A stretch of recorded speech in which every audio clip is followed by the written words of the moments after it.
ఏలూరులో call money బాధితులు జిల్లా ఎస్పీ ఆఫీస్కు క్యూ కట్టారు. మేడపాటి సుధాకర్ రెడ్డి, అతని అనుచరులు కాల్ మనీ వేధింపులకు పాల్పడుతున్నారని బాధితులు ఆరోపించారు. ఏలూరు ఎమ్మెల్యే బడేటి చంటితో కలిసి ఏలూరు జిల్లా ఎస్పీకి ఫిర్యాదు చేశారు. ఇళ్లకు వచ్చి వేధిస్తున్నారని, రక్షణ కల్పించాలని కోరుతున్నారు బాధితులు. ఈ రగడపై మా ఏలూరు ప్రతినిధి భార్గవ్ అందిస్తున్న రిపోర్ట్ ఇప్పుడు చూద్దాం. కాల్మనీ బాధితులందరూ కూడా జిల్లా ఎస్పీని కలిశారు. ప్రస్తుతం ఎమ్మెల్యే బడేటి చంటి కూడా బాధితుల ఆవేదనకు సంబంధించి ఎస్పీకి ఫిర్యాదు చేశారు. ఇప్పుడు మనతో ఉన్నారు బాధితులు. చెప్పండి అమ్మా, ఎవరు మిమ్మల్ని ఈరోజు వడ్డీకి ఇచ్చింది ఎవరు, ఎంత ఇచ్చారు, ఇప్పటి వరకు మీరు ఎంత చెల్లించారు? మేము తీసుకున్నది అయితే కొంత అయితే కట్టిందండి, కొంతండి. అఖిల్ అన్న వ్యక్తి నా భర్తకి ఫ్రెండ్. అతని ద్వారాగానే మేడపాటి సుధాకర్ రెడ్డి అన్న అతను పరిచయం అయ్యాడు. అతని దగ్గర ఒక 20,000 నుంచి స్టార్ట్ చేసాము. అలా తీసుకున్న 6,50,000 దాకా తీసుకున్నాము. తీసుకున్నది అయితే 6,50,000 అయితే కట్టిందేమో, దగ్గర 10 లక్షల దాకా కట్టామండి. అలాగే కాకుండా వడ్డీ నిమిత్తమే 3 బళ్ళు తీసుకున్నాడు నా భర్త పేరు మీద. నా పేరు మీద టీవీ వాషింగ్ మెషిన్ తీసుకున్నాడు. అది సాలదని ఇంకా కట్టమని 16,50,000 కట్టమన్నాడు. మేము ఇంకా కట్టుకోలేమండి, మా పరిస్థితి బాగోలేదండి, మాకు యాక్సిడెంట్ అయినా సరే ఇబ్బంది పెట్టాడండి. ఇంటికి వచ్చి మా ఆయన్ని కొట్టి రోడ్డు మీద పడేసి చాలా, అతనితో పాటు విద్యాసాగరు, రాజేష్ వాళ్ళందరూ కూడా వచ్చేవారండి.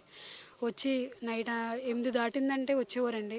వచ్చి మొగోళ్ళు అయిన టైంలో వచ్చి మీరు కట్టకపోతే ఊరుకోమమ్మా, అతను వచ్చేదాకా వెళ్ళము అని మాట్లాడటం, అసహ్యంగా మాట్లాడటం, ఆడవాళ్ళని కూడా చూడకుండానేమో మీరు చేతులు వేయడం, చాలా అసహ్యంగా మాట్లాడేవాడండి. అసలు కూర్చొని నేను 11 అయినా, అతను రాకపోయినా 11 అయినా 12 అయినా అలా కూర్చుని ఉండేవాడండి. ఏంటి వెళ్ళిపోండి, పొద్దునే నేను ఫోన్ చేపించి కట్టేపిస్తా అన్నా సరే లేదమ్మా కట్టాల్సిందే, మా వాళ్ళు ఊరుకోరు, చీటీ ఇచ్చేవాళ్ళు ఊరుకోరు, మాకు ఊరుకోరు, పైన మాకు ప్రెజర్ ఉంటుంది అది ఇదని అన్నవాడు. అయినా సరే లేదండి, ఆడవాళ్ళం కదా మేము ఏం కడతాము, నేను ఇంట్లో ఒక్కదానే ఉండేదానండి. తన కలెక్షన్కి వెళ్ళేవాడు, నైట్ టైము పాల ప్యాకెట్లు అమ్ముతాడు, ఏదో షాపులకి వేస్తాడు. నేను చిన్న పల్లెలకి వెళ్తానండి. నైట్ అయితే 8-8:30కి అయితే నేను ఇంటికి వస్తాను. ఆ టైంలోనే వచ్చేవాడు. చాలా ఇంత సొమ్ము మీకు ఎలా ఇచ్చారు? మీరు ఏం ఆధారాలు పెట్టారు? సంతకాలు ఏమైనా పెట్టించుకున్నారా? ఏమంటారు? చెక్కులు, నోట్లు తీసుకున్నాడండి. ఆధార్ కార్డు తీసుకున్నాడు, నా ఆధార్ కార్డు తీసుకున్నాడు. మా చెక్కులు 10 చెక్కుల దాకా తీసుకున్నాడు. ప్రామిసరీ నోట్లు 10, 100 రూపాయల స్టాంపులు తీసుకున్నాడండి. అన్నీ అతని దగ్గరే ఉంటాయి, కానీ చెక్ బుక్లు అయితే మనం పట్టుకెళ్ళాలండి. స్టాంప్ పేపర్లు కానీ 100 పేపర్లే కానీ తెల్ల కాగితాలతో సహా మొత్తం సంతకాలు పెట్టించుకున్నాడండి. మా ఆయనకి షూరిటీ పెట్టింది నేనేనండి. తనకు షూరిటీ నేను, నాకు షూరిటీ తన, అలాగే ఇద్దరి మీద అండి. ఇప్పుడు కూడా ఇంకా కట్టమని ఇంకా వేధిస్తున్నాడండి. అసలు అతనితో చాలా మానసికంగా కానీ చాలా ఇబ్బంది పడ్డామండి. ఎంత ఇబ్బంది పడ్డామంటే దేవుడికే తెలుసండి, అంత ఇబ్బంది పడ్డాం అనమాట. మీరు చెప్పండి, మీరు ఎక్కడ ఉంటారు? అంటే ఈరోజు ఎంతమంది వచ్చారు? ఎస్పీని కలిశారు కదా, ఎమ్మెల్యే గారు కూడా వచ్చారు, ఏం చెప్తున్నారు?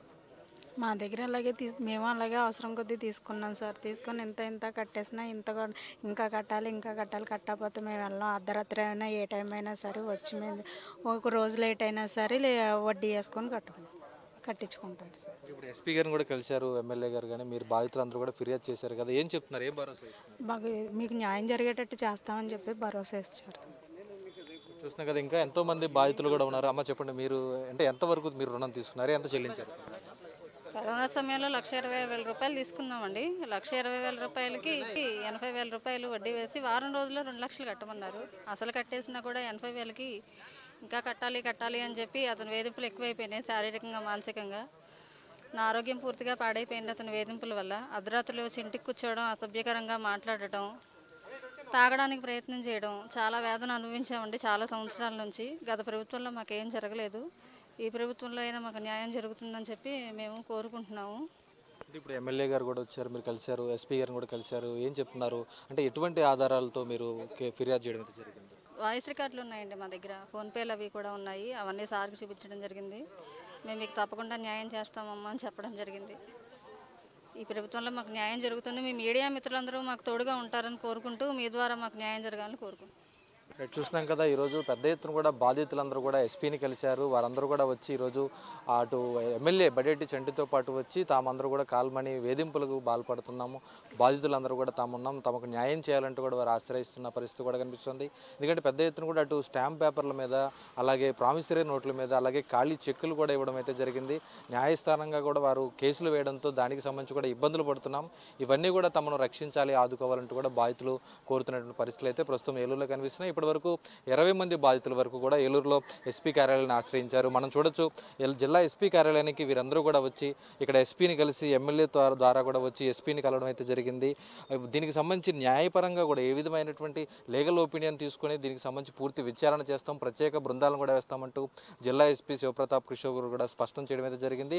అటు ఎమ్మెల్యే సైతం వీరికి ఒక భరోసా ఇవ్వడం అయితే జరిగింది. అయితే ఎవరు కూడా ఇటువంటి అధిక వడ్డీల నేపథ్యంలో వారిని ఆశ్రయించవద్దు, ఎవరైనా ఇక్కడ బ్యాంకర్లను కనుక ఆశ్రయిస్తే ఈ విధమైనటువంటి రుణాలు తీసుకోవాలి కానీ తప్ప ఇటువంటి అధిక వడ్డీలను ఆశ్రయించి మోసపోవద్దంటూ కూడా అటు ఎమ్మెల్యే బడేటి చంటి కూడా స్పష్టం చేయడం అయితే జరుగుతుంది. మొత్తానికి ఏలూరులో కాల్ మనీ కేసుల వ్యవహారం అనేది కూడా కలకలం సృష్టిస్తుందని కూడా చెప్పుకోవచ్చు. ఇది ఇక్కడ తాజా పరిస్థితి. కెమెరా పర్సన్ మధుతో భార్గవ్, న్యూస్, ఏలూరు ఎస్పీ కార్యాలయం నుంచి.